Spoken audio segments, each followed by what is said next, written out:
नमस्कार शेतकरी बंधूंनो, आज आपण बघणार आहे हळदीचा शेवटचा टप्पा आणि अंतिम टप्पा. यामध्ये आपण बघितलं आहे मागच्या व्हिडिओमध्ये. आता आपल्याला बघायचं आहे की हे पाणी पूर्णपणे तोडलेलं आहे आणि त्यानंतर आपण आता पालासुद्धा बसण्याला सुरुवात झालेली आहे. आता शेवटचा अंतिम टप्पा राहिला आहे. 15 दिवसामध्ये पूर्ण पाला बसून जाईल. या पानाचा पूर्ण आर्क शेंगामध्ये बसून जाईल.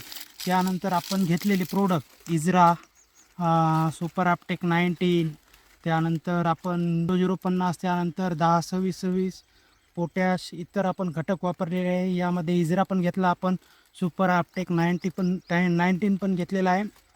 त्यानंतर आपण बघू शकता अशा प्रकारे आपली हळदी पण आपण नियोजन केलं होतं. 4x4चा बेड वगैरे हे बघा, आपण बघू शकता अशा चांगल्या प्रकारचा माल. हा एका कंदाला एवढा माल आहे. किमान मस्त यांची वाढ झालेली आहे. फुटवे पण व्यवस्थित होते.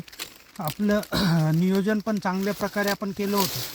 आपण सगळं नियोजन गजानन कृषी केंद्र बेरोळा, तालुका औंढा-नागनाथ, जिल्हा हिंगोली यांच्या व्यवस्थापनानं केलेले होते. आपण बघू शकता एका झाडाला कमीत कमी किती माल आहे. नंबर 1चा माल असल्यामुळे बघू शकता तुम्ही मस्त प्रकारचा असा प्लॉट वाढलेला होता.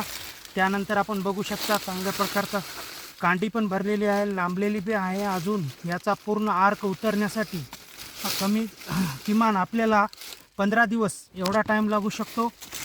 आपण बघू शकता चांगल्या प्रकारची वाढ पण झालेली आहे आणि अजून याला 15 दिवस, कमीत कमी 15 दिवस या पूर्ण आर्क उतरण्यासाठी लागतील.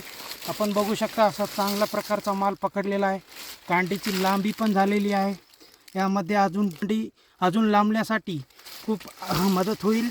आपण बघू शकता हा पाला आहे पूर्ण अशा प्रकारचा माल आहे आपल्या हळदीला.